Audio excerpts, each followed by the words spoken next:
Hi, good day. My name is AJ Brasa.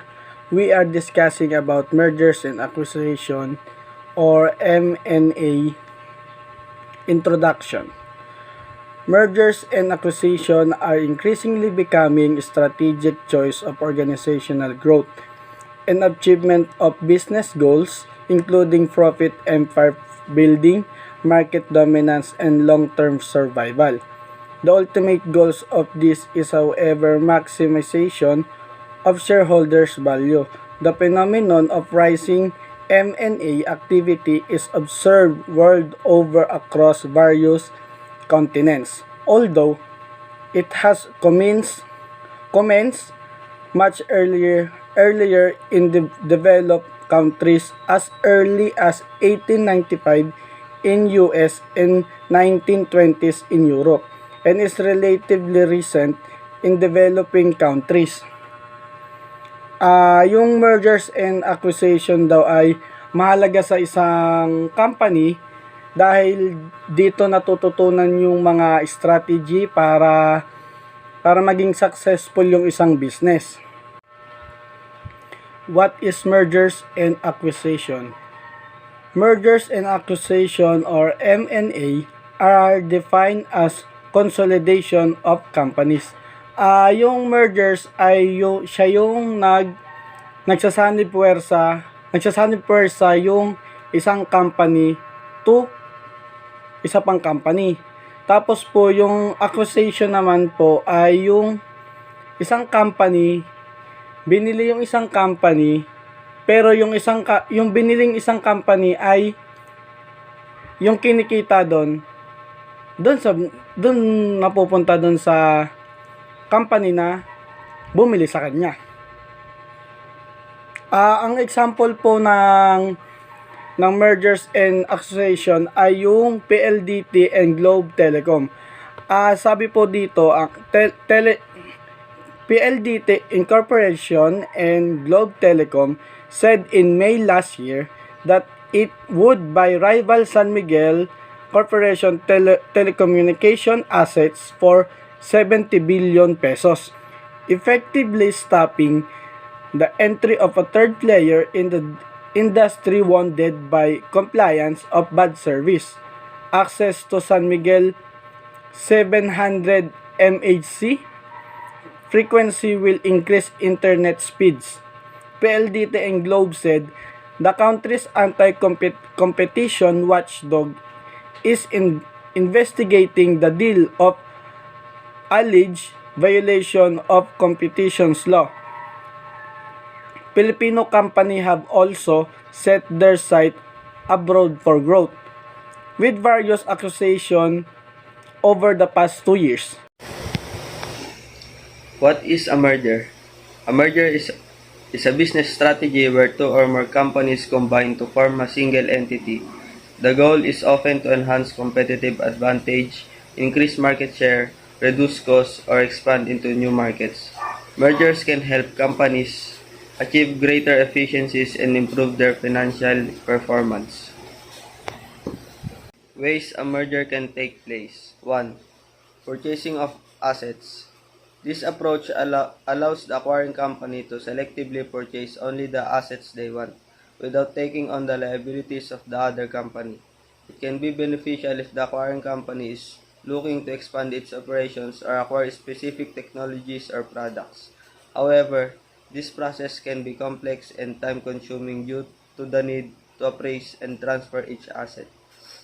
2. Purchasing common shares. Buying shares directly gives the acquiring company control over the target company's operations, resources, and strategic direction. This method can be quicker than purchasing assets, as it involves buying ownership rather than individual items.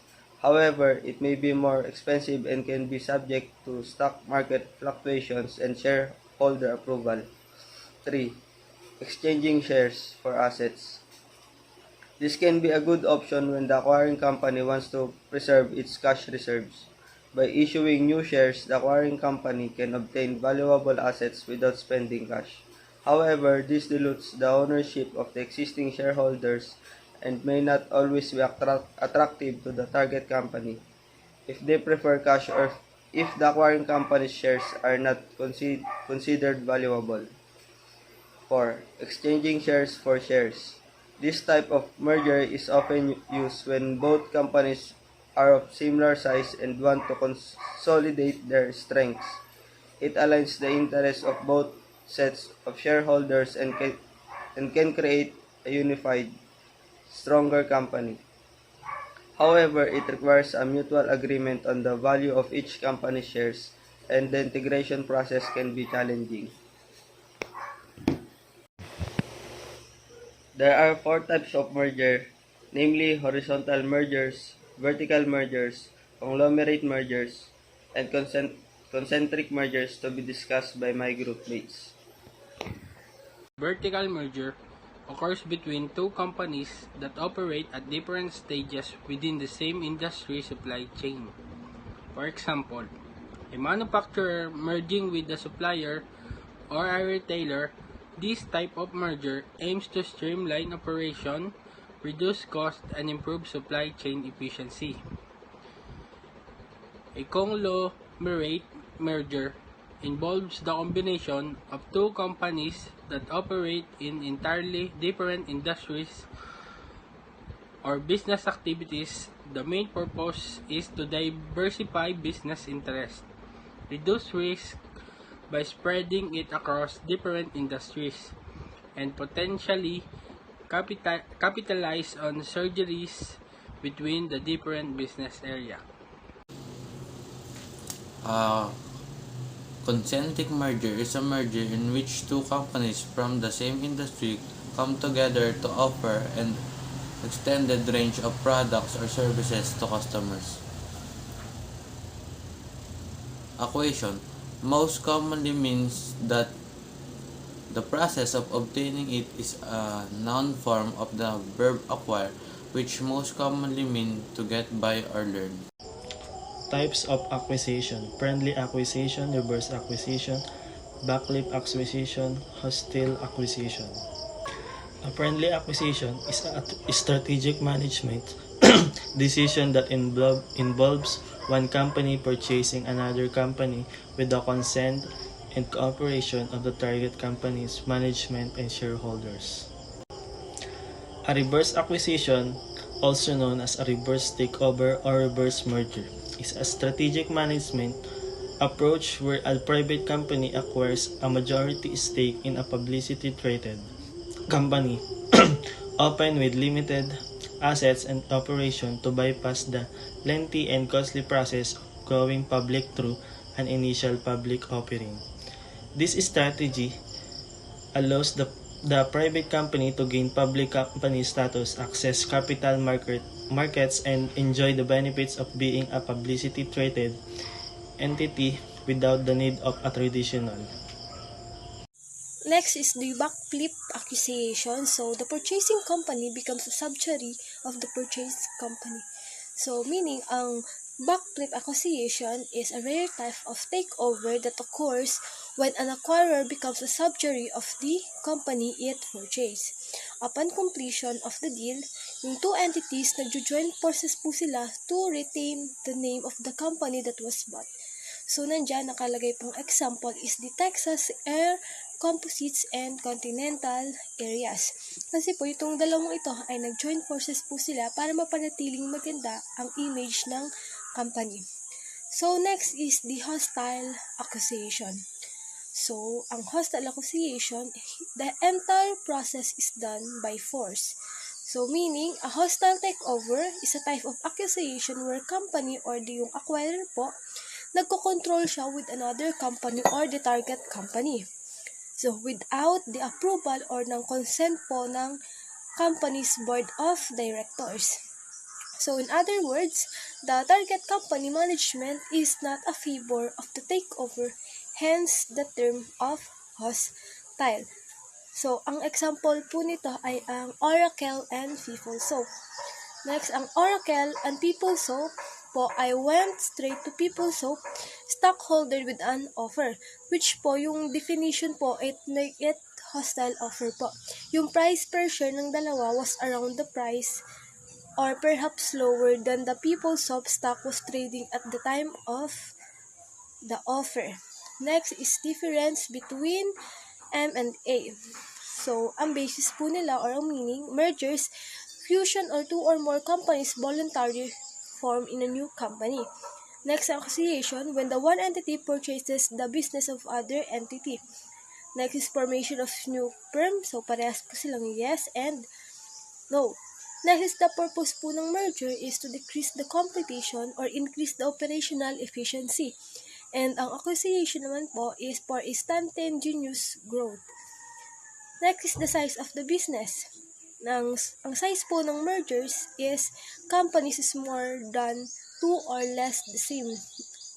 While ang acquisition is the size of the acquiring company is bigger than the acquired company.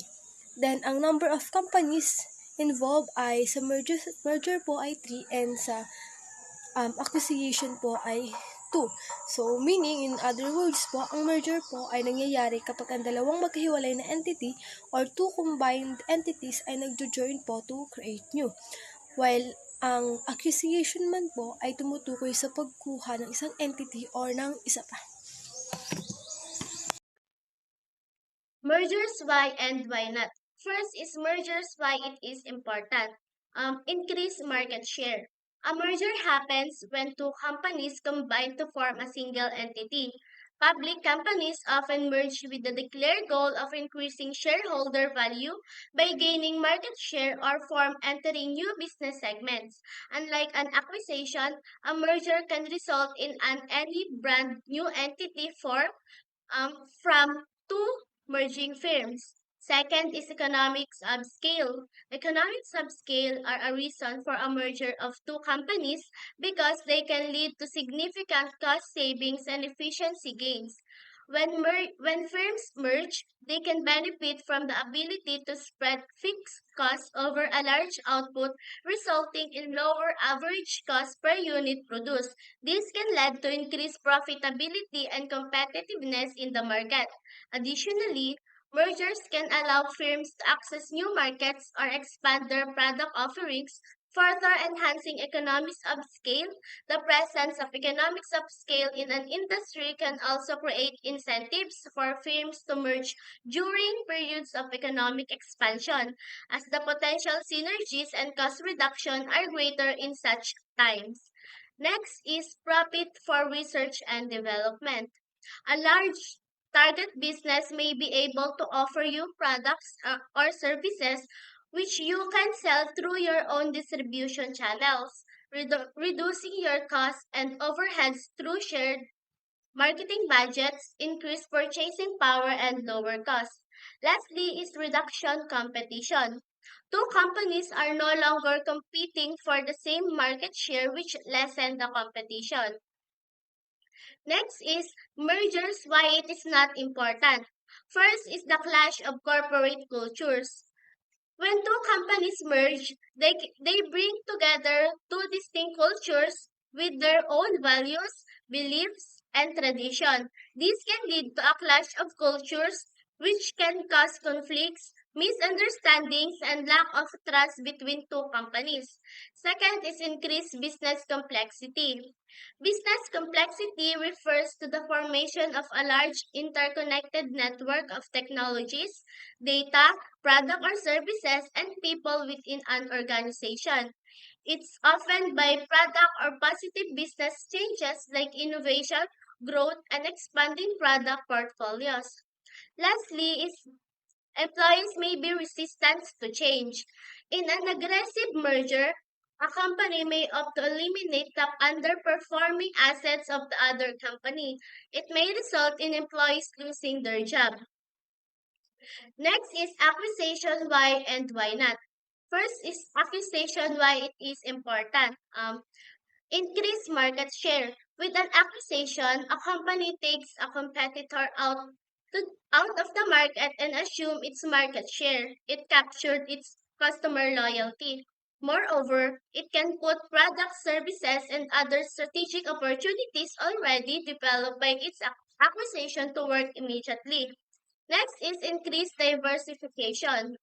Diversification acquisition is a corporate action whereby a company takes a controlling interest in another company to expand its product and services offering. One way to determine if a takeover comes under diversification acquisition is to look at the two companies' standard industrial classification or SIC codes.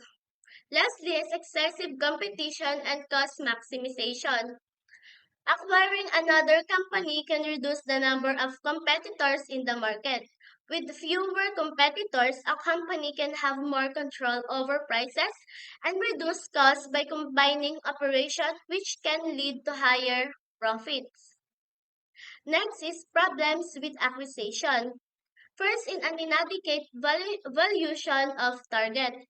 This happens when the buying company does not accurately determine how much the target company is worth.